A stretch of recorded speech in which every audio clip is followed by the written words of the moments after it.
However, of all these foursomes, the string quartet has been the most popular ever since the 18th century, when the composer Haydn first explored its possibilities. In the Haydn Serenade, which the quartet is playing, the first violin is singing a song, while the other three instruments play a guitar-like accompaniment.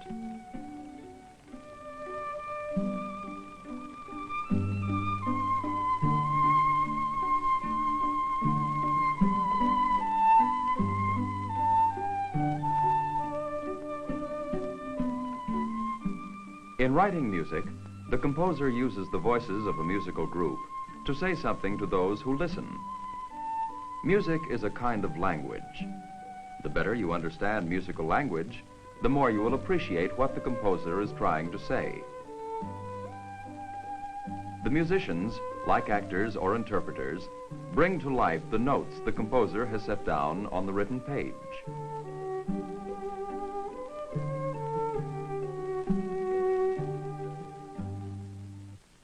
Now let's meet the musicians and their instruments.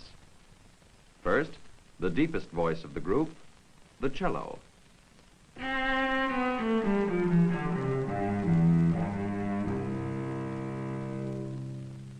This cello, played by George Sopkin, was made by Matteo Gofriller in Venice, Italy, more than 200 years ago.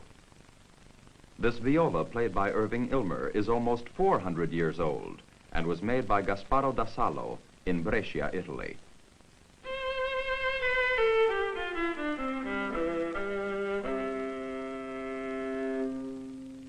The second violin, played by Abram Loft, is the baby of the quartet.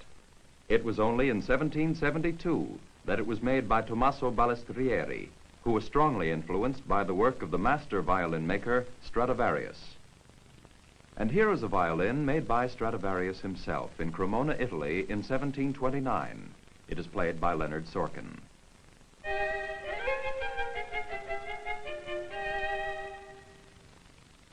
Let's take a closer look at these instruments.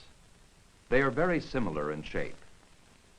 Each has a body or sound box, a bridge, 4 strings, a fingerboard, a neck, a scroll, and 4 pegs. The larger the instrument, the lower the notes it can play. The combined range of these instruments covers 6 octaves. Let's listen to the entire range.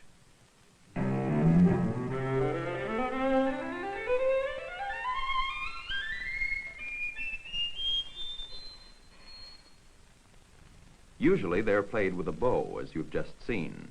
But the strings can also be played pizzicato, that is, plucked with the finger.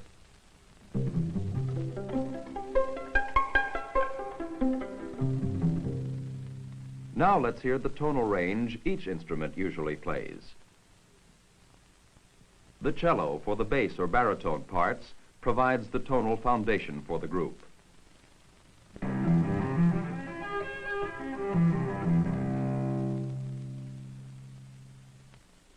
The viola, for the contralto or tenor parts, plays principally in the range between the cello and the violin.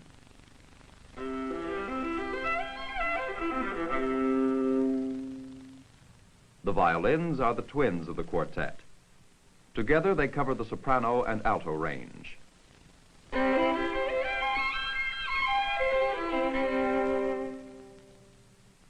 These 4 voices make up a complete musical unit. Through familiarity with the string quartet, you will have a better understanding of all musical groups, large or small, vocal or instrumental. For example, the string choir of the symphony orchestra is merely an enlarged string quartet, supplemented in the lower register by the bass viols. The vocal chorus, too, is divided in a similar manner, with bass, tenor, alto, and soprano parts. As graphically portrayed on the piano keyboard, you can see that human voices overlap in range. The instruments, too, overlap in range in a similar manner. Though these instruments have many notes in common, there is a noticeable difference in sound even when each instrument plays exactly the same notes. Listen closely.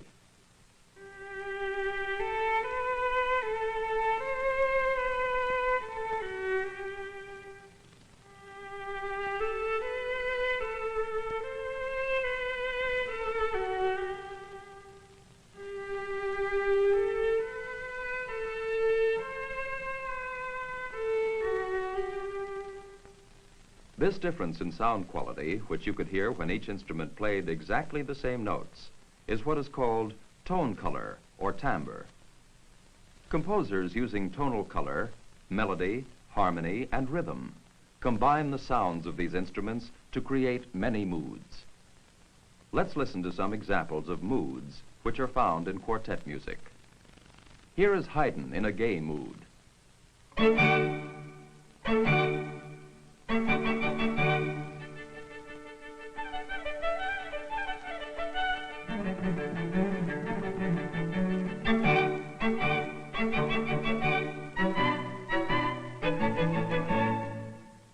Schubert in turn, sad.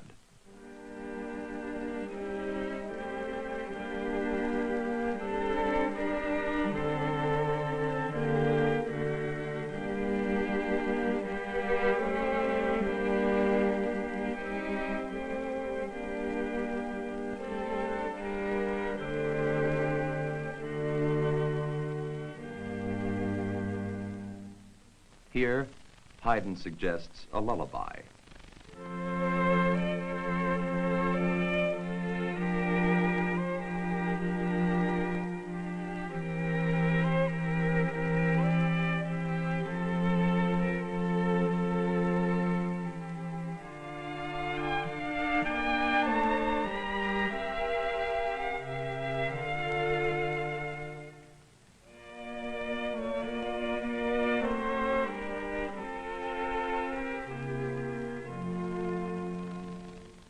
And there is fury or anger in this bit of Schubert.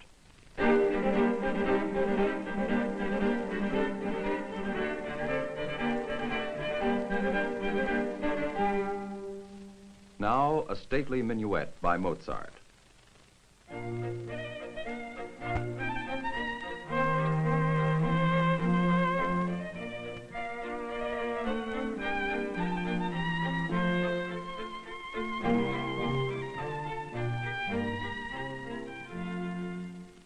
And listen to this lively dance, a tarantella by Hugo Wolf.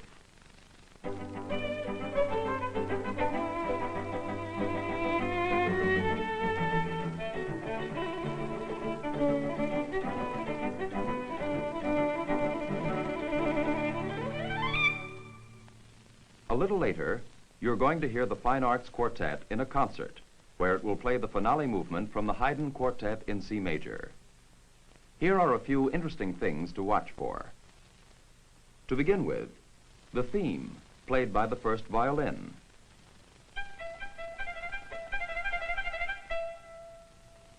The second violin and viola pick it up.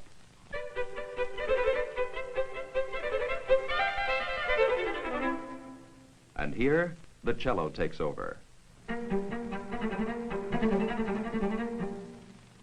Sometimes the composer takes sheer delight in showing the virtuosity of the players.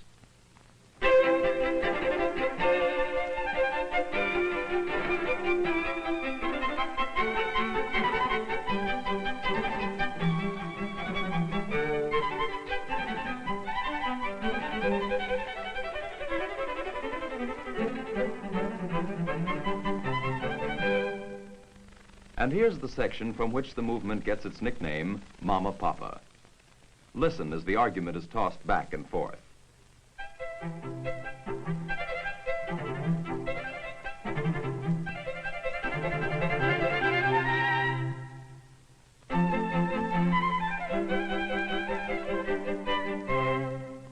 And who do you think got in the last word? We have met the four voices of the quartet and have learned of their versatility and their tone color. We have heard how they can be used to create a mood, and we have seen how a theme is carried through the instruments of the quartet. Now let's go to the concert hall to hear the Fine Arts Quartet perform the finale movement of Haydn's Mama Papa Quartet in C major.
Thank you.